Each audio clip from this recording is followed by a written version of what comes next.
ఈరోజు ఈ సుమారు ఒక నెల 2 నెలల నుంచి సన్నాహక సమావేశాలు నేను పాల్గొన్న సమావేశాల్లో ఉన్న ఒక కన్ఫ్యూజన్ అయితే తొలగిపోయింది. మబ్బులు తొలగిపోయినాయి. పున్నమి చంద్రుడు వెలిగినట్లు మా అన్న అభ్యర్థిత్వం డిసైడ్ అయిపోయింది. గెలవాలి. ఎవరి గురించి గెలవాలి, ఎందుకు గెలవాలి?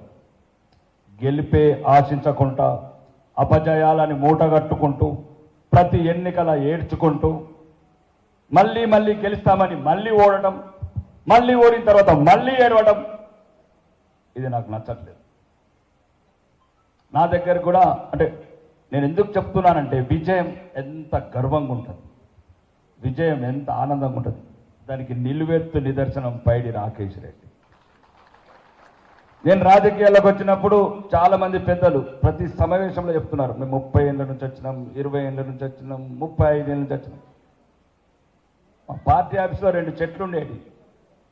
ఒక చెట్టు పచ్చగా ఉండేది, మాత్రం పూత వచ్చేది కాదు, కాత కాసేది కాదు.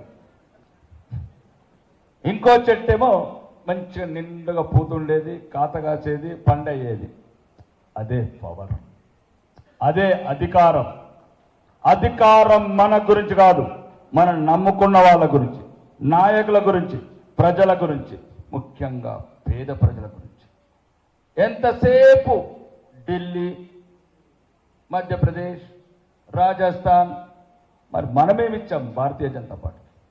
మనమేమిస్తున్నాం భారతీయ జనతా పార్టీ?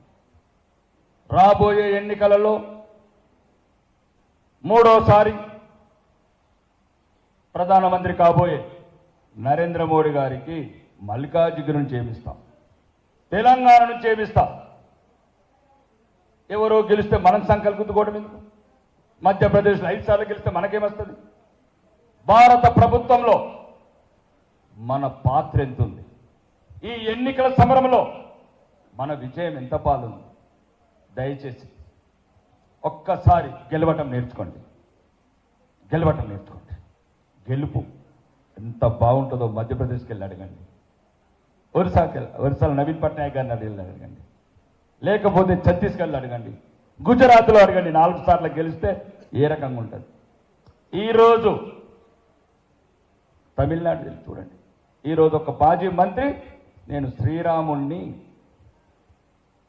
నా శత్రువు అంటాడు, భారతమాత అన అంటాడు. ఒక మాజీ మంత్రి 1,72 ఓళ్ళ కుంభకోణంలో ఉన్న ఒక డిఎంకే మాజీ మంత్రి రాజా గారు జనవరి 22 నాడు అక్కడున్న స్టాలిన్, మనం అంటే గౌరవం లేదు, మన ధర్మం అంటే అభిమానం లేనోడు, మన కళ్ళకు బాలరాముని చూద్దామంటే కూడా కళ్ళు కట్టేసినోడు, టీవీలు మూసేసినోడు.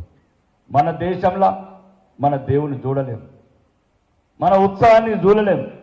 అట్లాంటి నాయకులు ఉంటే అది అపజయం వల్ల వస్తుంది, నిర్వీర్యం అయిపోతుంది జాతి, నిస్సహాయ స్థితిలోకి పోతుంది జాతి. అట్లాంటి నా కొడుకులు మళ్ళీ మళ్ళీ మళ్ళీ అవమానం పాలు చేస్తారు. వాడు కాదు,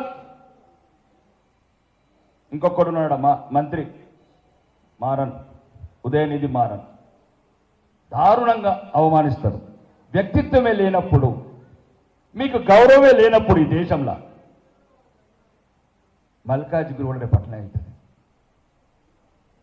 మాది పెద్ద నియోజకవర్గం, 35 లక్షల మంది ఉన్నారు. నేను తిరిగాను. గెలవటం మీ గురించి, గెలవటం దేశం గురించి, గెలవటం ధర్మం గురించి, గెలవటం మన భవిష్యత్ తరాల గురించి, భవిష్యత్ తరాల గురించి.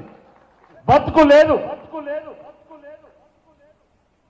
ఈరోజు అమెరికా మాజీ రక్షణ శాఖ మంత్రి అంటున్నాడు, భారతదేశం ఎంత దృఢంగా ఉంటే ప్రపంచం అంత ప్రశాంతంగా ఉంటుందని. అది మనకు తెలియకపోతే ఎట్లా తెలంగాణ వాదులకు?